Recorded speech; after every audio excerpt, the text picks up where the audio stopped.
اكو شغله متاكد منها بخصوص اي شخص دا يتابع هالفيديو حاليا، انه اكيد فد يوم وانت تتصفح باليوتيوب طلعت لك قناه نفس ما يسموها كونتنت فارم او مزرعه محتوى. يمكن انت كنت تعرف بهالشي، تعرف انه هالقناه اصلا هي مو قناه، يعني صاحبها مو يوتيوبر اصلا، وانما هو مجرد جاي على مود الكاش.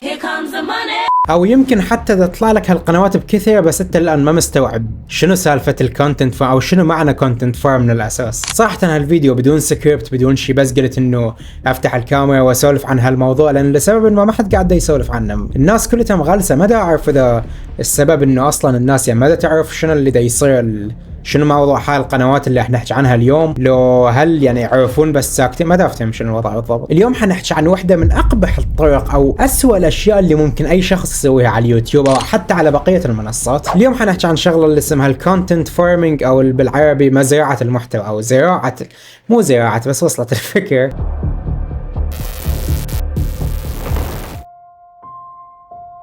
الكونتنت فارم بين قوسين انه تسوي لك محتوى ما يكون محتوى من الاساس، وانما يكون شيء متكرر.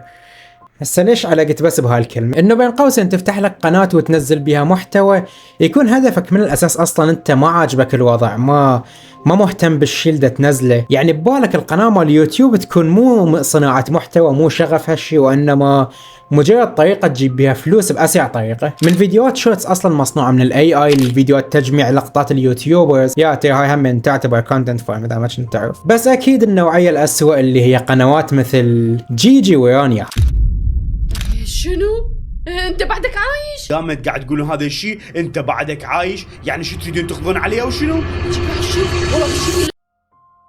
ومو بس هو، اكو حتى يوتيوبرز هوايه مثلا، بس انا هذا اكثر واحد يطلع لي، وهالمقاطع حتى مو مثلا انه مقطع كل شهر لو سكريبت وتعب. حرفيا اصحاب هالقنوات اللي هم جيجي ورانيا ذول الاثنين عندهم قناتين اللي هي مزرعتين مال المشاهدات او مزرعتين مال المحتوى، ينزلون بها نفس المحتوى على مدار ما ادري كم سنه، وكل يومين مقطع، وكل مقطع مدته نص ساعه وفوق. اذا تجيها مثلا انه صدق يعني انت اذا قاعده تصنع كمحتوى، وين اكو تقدر تسوي لك فيلم بمده يوم يعني مدته نص ساعه على مدار سنين؟ السالفه غير عن انه مو منطقيه، بس هم انه كل ما راح تشوف هالفيديو، انا طبعا ما راح اشوفه، معلش يا المايك، ويا ادري انه البعض ممكن يقول لي هالفيديو اصلا مال اطفال.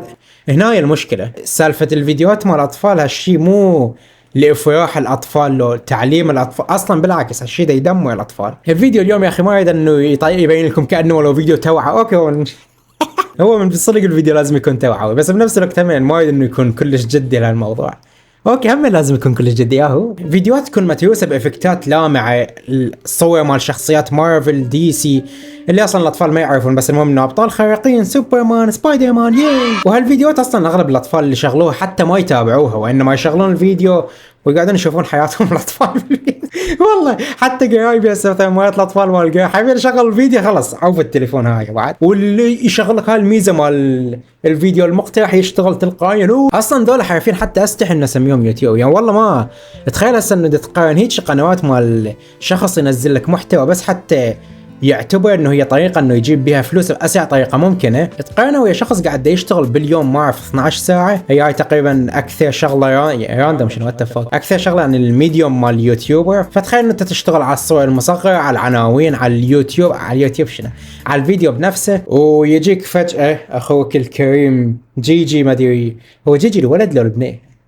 طبعا، بس حتى اوضح لكم الوضع. مشكلتي مو اصلا ما اعرف اذا هو شخص حقيقي لو لا، لو اي ما دا افتهم، بس مشكلتي مو ويا، مشكلتي ويا المحتوى والكونسبت هذا. واتوقع انه او مو اتوقع وانما اكيد اصحاب هالقناه اصلا يعرفون انه ترى هالشي من صدق يعتبر كونتنت فارم، لانه هالشي منتشر هواي عند الاجانب. احنا يمنا منتشر هم من كلش هواي اصلا، بس الفرق انه احنا ساكتين عنه، انه اصلا يعني اللي مسوي له كونتنت فارم ما حيحكي، ما حيقول للناس، يعني ما حيبين السالفه، فتبين عندنا انه هالشغلات عاديه كلش. المشكله اصلا انه اليوتيوب نفسه هو يروج هاي الفيديوهات كانما له مشكله، حتى ما دافتهم ليش المشكله. بس حتى اقول لكم انه ترى سالفه الكونتنت فارم هاي اصلا من صدق، يعني اكو ناس على اليوتيوب حرفيا تنزل فيديوهات اللي هي شلون تطلع، او تبيع لك حتى كورسات بعنوان شلون تطلع اسهل طريقه تطلع بيها فلوس من اليوتيوب، ويعلموك شلون تسوي تستعمل البرامج مال اي اي حتى تسوي لك فيديوهات مال من ستريمرز او يوتيوبرز تجيب لهم لقطات. فشي مهين اصلا انه من تشوف هالمزارع مال المحتوى هي الشيء اللي متصدر على ترند حاليا. ولا بالنسبه لهذا اندي وجيجي حرفيا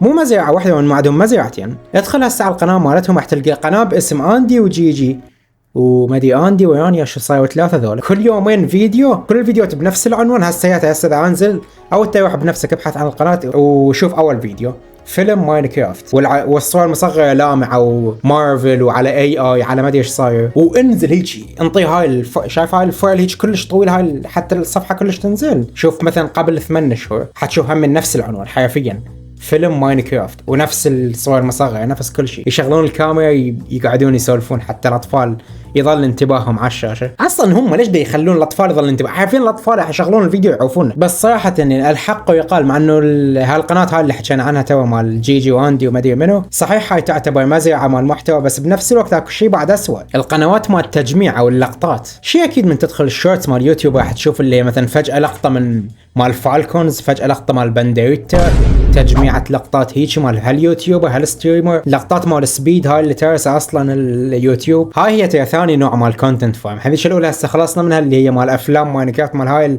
المحتوى مكرر ويقعد بس هدفه مال الاطفال حتى يشدهم، الفيديوهات كلش طويله. النوع الثاني اللي هو مال فيديوهات الشورت، هذا حرفيا ما يسوي شيء. وزياده عن هاي اصلا اللقطات اغلبهم اللي يسوون هاللقطات مال التجميعات حتى مو هو اللي قص اللقطه، اكو حرفيا مواقع مال تخلي بها اليابط مال الفيديو، حرفيا اليابط حتى ما تنزل الفيديو انت تخلي اليابط يطلع لك اللقطات، ينزل لك 5 فيديوهات مال لقطات الضحك من هالفيديو. هالنوع ما اطيقه صراحه لانه يعتبر نوع حرفيا طفيلي. غير عن ان المحتوى اصلا مو محتواك، هم انت تستعمل مواقع تمسح اي مجهود ممكن انت تسويه. وهسه للنوع الاسوأ، اكثر نوع مقرف باليوتيوب، القنوات مال اي اي. القنوات هاي اللي يخليك ذاك الصوت مال مياو مياو مياو مياو خرب انه يكسر الشاشه. هسه ينزل لك فيديوهات شورتس عن القصص مال اصلا حتى القصص جايبها من الشات جي بي تي، صور كلها ذكاء اصطناعي، صوت ذكاء اصطناعي. لا وفوقها اليوتيوب نزل لهم تحديث على اساس انه يلغيهم، لا انطاهم مونيتايزيشن زياده، ما ادري مونيتايزيشن حتى شوف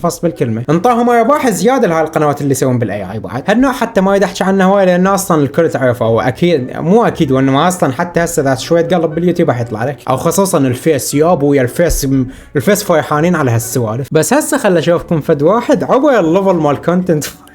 قبل فتره شفت فيديو مال واحد يوتيوبر مال دراغون بول منزل فيديو منزعج من سالفه الكونتنت فورم تصير، وبالذات من شخص من اصحاب هاي المزارع. هسه بدك تتخيل لو انت كنت صاحب قناه تديرها بالاي اي، يعني تسوي فيديوهات كلها بالذكاء الاصطناعي حتى تطلع فلوس، ايش قد ممكن انه تستعمل الاي اي بيه؟ يمكن حتقول لي انه اسوي الصوت، اسوي الصور المصغره، يمكن السكريبت مال الفيديو اللي هالشيء يعتبر تقريبا طبيعي. بس لا، اول شيء الصور المصغره مال هالقناه بالاي اي، الصور اللي بداخل الفيديو بالاي اي، سكريبت اي اي، الصوت المال يعني المعلق او اللي قاعد يحكي بالفيديو اي اي، وفوقها مخموط من صاحب الفيديو اللي قاعد نحكي عنه هذا بالقناه مال دراغون بول الاصليه. A single choice can alter destiny.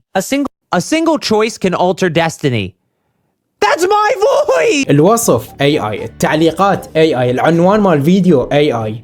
Even the title is AI generated on this. بس اكثر شغله ضحكتني شفت واحد بالتعليقات كتب له تعليق انه ما ادري تعليق سلبي كتب له، فتخيل شو يرد عليه. تخيل انه حتى الرد مالته ابو القناه ما رد عليه، نسخ التعليق الشات جي بي تي، شات جي بي تي رد عليه، نسخ الكلام مال شات جي بي تي وجا كتب له اياه بالتعليق. You know what? You're totally right about this. Part 2 fixes this completely. Thanks for keeping me accountable. That's an AI comment. They are not responding to the comments without using AI. They have nothing human, creative, or interesting about them. This is an insane experiment to watch. It's like being at the zoo. This is like a different species of human to be this incapable of any thought beyond what a computer can generate. هالياد ما تذكرني في السالفه بالجامعه قبل ما اتخرج، قبل ما ادري كم شهر تقريبا، قالوا لنا انه نكتب على اساس انه شلون يعني قطعه نكتبها احنا ونسلمها كواجب. فتعرفون شلون الطلاب مال الجامعات حاليا اكثر عجوزين، قبل يسوي لك بالاي اي الذكاء الاصطناعي ناسخين الكلام مال شات جي بي تي. شايف هاي من يقول لك هير شور تيك ذس وما ادري شو من شات جي بي تي، يقول لك تفضل، وهاي حتى التفضل مال شات جي بي تي ناسخيها ودازيها الواجب للاستاذ. والله جماعة يا اخي يمكن كانت الشغله الوحيده اللي تعجبني الكل. اوكي هسه خلينا نرجع لموضوعنا اللي هي مال مزارع المحتوى هاي. انت كشخص او كمستعمل لهالمنصات شنو دورك بالضبط؟ الموضوع على الاغلب ما يهم المتفرجين مال يوتيوب قد ما يهم صناع المحتوى مال يوتيوب ومال المنصات الباقيه، لانه شيء يعني حرفيا مزعج انه انت تظل تشتغل طول الوقت حتى يجي واحد يحصل دراع اليوتيوب اللي انت اصلا كنت تحلم به، يحصله اصلا بدون اي اهتمام، ويمكن حتى يبيعوه بعدين. المطلوب منك انت كمتفرج دام هسه عرفت شنو الهدف هاي القنوات، قنوات التجميعات، قنوات الاي اي، افلام ماينكرافت هاي اللي ترسل ترند حاليا، مجرد لا تدعمهن. من تطلع لك تدوس لا يهمون، هاي اذا طلعت لك لا يهمون انت تدمر قناتهم هاي. وبنفس الوقت انت بعد مستحيل ان تطلع لك بالصفحه الرئيسيه مالتك. فما اريد ان المنطقه مالتنا هم يكون اليوتيوبرز هو شيء جانبي والاساسي يكون الكونتنت فارم هاي. مجرد ما تطلع لك هالقنوات لا تدعمهن، تابع لك قنوات تستاهل ان تتابعها. اذا انت مثلا من الاهالي او هاي لا تخلي اطفالك يتابعون هالقنوات. اذا انت ما مهتم انه هالشيء ترى يفيدهم وهالشيء فلوس الهم، اذا ما مهتم بهالشيء اهتم بابنك على الاقل. هالشيء ده يخرب عقله حرفيا، هالالوان الساطعه هالشيء من هسه قاعد حتى شرح لكم اياه من ناحيه نفسيه هم. انت هالفيديوهات هاي اللامعه هاي مال يبقي انتباه الطفل على الشاشه، هالشغلات كلها حتطور الاي دي اتش دي مالته. فما بالك انه طفل من اول سنين بحياته وهو قبل قاعد يتعلم على هالشغلات. ديروا بالكم من هالقنوات، وبنفس الوقت على امل انه هالفيديو من صدق حيفيد احد، وحيفيدك انه تعرف شنو هي القنوات مال اليوتيوبرز الاصليين من القنوات مال كونتنت فارم. بعد دائما احس مقطع اليوم كان كلش جدي بزياده عن اللزوم. اذا تتفق ويا كلامي او لا اكتب لنا رايك بالتعليقات، وفي حال عجبك كلامي هم خلي لايك واشترك بالقناه، وتابعنا على التيك توك والانستغرام، ويا انطلق وعيش حياتك هي. اوكي يلا خلاص.